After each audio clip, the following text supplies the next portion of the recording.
छात्रों नमस्कार। एनसीईआरटी गणित कक्षा 10वीं में आपका स्वागत है।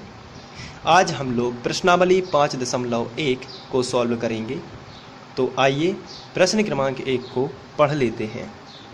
इसमें दिया गया है, निम्नलिखित स्थितियों में से किन स्थितियों में समृद्ध संख्याओं की सूची समांतर श्रेणी है और क्यों। तो हमें बताना है, हमें क्वेश्चन के रूप में कुछ भाषा दी हुई है। जैसे प्रश्न क्रमांक 1 में हमें ये भाषा दी हुई है, तो इससे हमें पता निकालना है कि ये समांतर श्रेणी है या नहीं। तो हम पहले ये बताएंगे कि ये समांतर श्रेणी है या नहीं, और फिर इसका हम कारण देंगे कि क्यों नहीं है। तो आइए सबसे पहले प्रश्न क्रमांक 1 को हल करते हैं।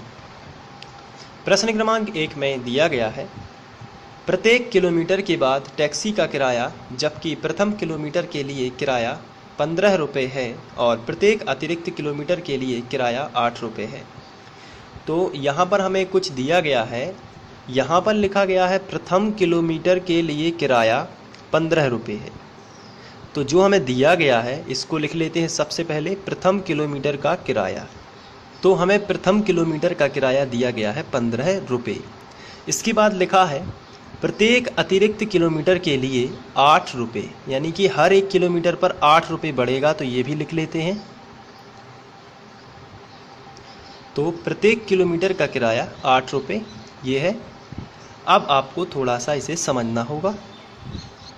इस क्वेश्चन में कहा गया है कि यदि हम यहाँ पर ये किलोमीटर बना लेते हैं, जैसे ये यहाँ से यहाँ तक का 1 किलोमीटर है, फिर ये अगला 1 किलोमीटर है, यानी 2 किलोमीटर टोटल, और ये 3 किलोमीटर, और फिर ये 4 किलोमीटर, और ये फिर 5 किलोमीटर, और फिर ये 6 किलोमीटर और आगे तक।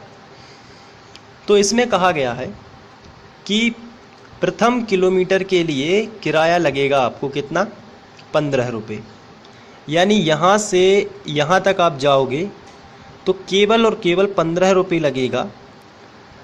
लेकिन यहाँ से अब आगे आप जाओगे हर किलोमीटर पर, क्योंकि यहाँ से यहाँ तक की दूरी 1-1 किलोमीटर है ये सभी। तो पहले किलोमीटर के लिए आपको क्या लगता है, 15 रुपये। लेकिन उसके बाद जो टैक्सी का किराया है वो यहाँ से यहाँ तक आप जाओगे तो 8 रुपये और बढ़ जाएगा। प्रत्येक किलोमीटर के लिए या 8-8 रुपये एक्स्ट्रा लगेंगे हर एक किलोमीटर के लिए। तो यहाँ पर क्या हो रहा है कि प्रथम किलोमीटर में तो आपसे 15 रुपये लिए जा रहे हैं, लेकिन अगले किलोमीटर में आप जाओगे तो 15 प्लस ये 8 हो जाएगा। तो पहले किलोमीटर के लिए 15 होगा किराया, 2 किलोमीटर के लिए कितना हो जाएगा। तो आंसर है 15 तो हो चुका है, लेकिन आपको यदि 2 किलोमीटर जाना है तो 15 प्लस में 8 हो जाएगा ये वाला। तो 15 और 8 हो जाएगा 23। तो 2 किलोमीटर का किराया कितना हो गया, 23। इसी तरीके से यदि आपको 3 किलोमीटर जाना है तो 23 में 8 फिर और जुड़ जाएंगे, तो 3 किलोमीटर का किराया हो जाएगा 23 और 8 जुड़ के ये हो जाएगा 31। इसी तरीके से जुड़ता जाएगा। तो चलिए इसको समझ लेते हैं और अच्छे से। तो हम यहाँ पर लिखेंगे पहले किलोमीटर का किराया,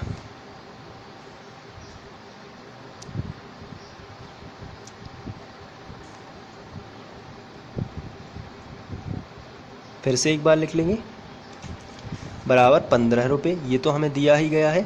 अब यहाँ पर हम श्रेणी बना रहे हैं। अब इसके बाद लिखना है 2 किलोमीटर का किराया।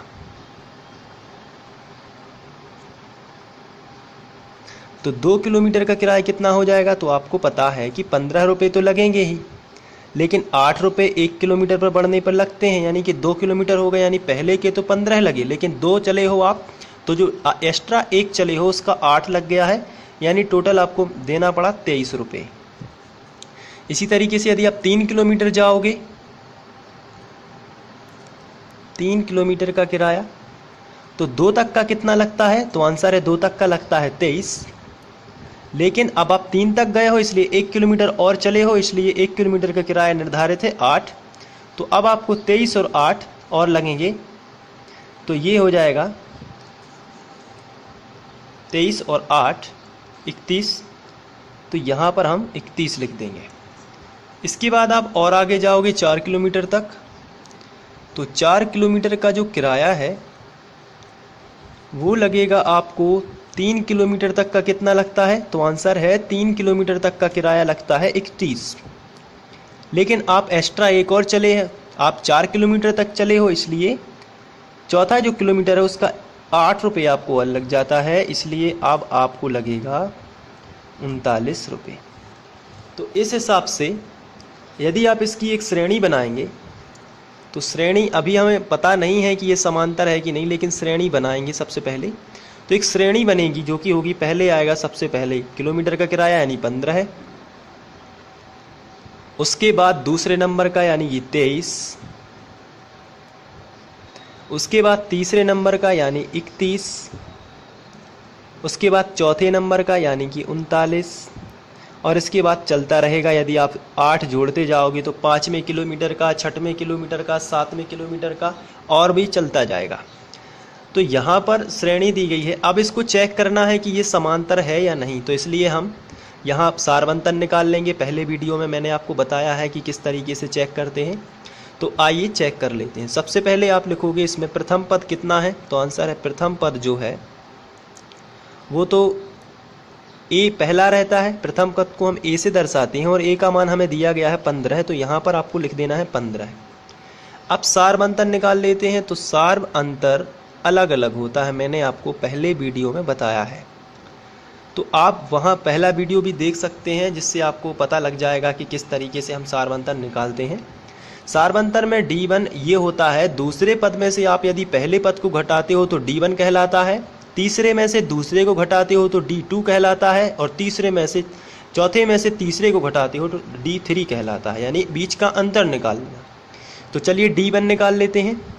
D1 आएगा 23 - 15, तो पहले लिखेंगे सेकंड नंबर का पद और घटा देंगे उसमें से पहले नंबर का पद यानी कि 15 है।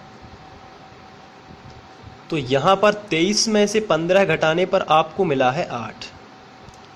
अब आप D2 निकालेंगे। D2 कैसे आता है, तो आंसर है तीसरे नंबर के पद में से आप दूसरे नंबर का पद घटा दोगे। तीसरे नंबर का पद कितना है, तो आंसर है तीसरे नंबर का पद है 31 माइनस उसमें से आप दूसरे नंबर का पद यानी कि 23 घटा दोगे, तो 31 में से 23 जाएंगे तो आपको मिलेगा 8। अब हम D3 निकाल लेते हैं। D3 कैसे आता है, चौथे नंबर के पद में से तीसरे नंबर का पद घटाना है, यानी कि 39 - 31। 39 में से 31 घटेंगे तो भी आएगा 8। तो आप यहाँ पर देख रहे हो कि जो सार्व अंतर है वो समान है, यानी D1, D2, D3 तीनों ही समान है। तो यहाँ पर आपको लिखना है, यहाँ जो D1 है वो बराबर है D2 के, और जो आगे चल के बराबर है D3 के। इसलिए 15, 23, 31, 39 एक समांतर श्रेणी है, एक समांतर श्रेणी है। तो इस तरीके से इसे भी आप सॉल्व कर सकते हैं, और जो पहला क्वेश्चन है आप उसे सॉर्ट आउट कर देंगे। तो बड़ा ही आसान था। तो ये था क्वेश्चन, और जिसका हल हम लोगों ने निकाला है। तो आप इसे नोट भी कर सकते हैं इस तरीके से। और ये सेकंड शॉर्ट बहुत ही छोटा सा प्रश्न है, आप इसको सॉल्व कर लीजिए। चलिए आगे बढ़ते हैं और सेकंड क्वेश्चन करते हैं। Thank you.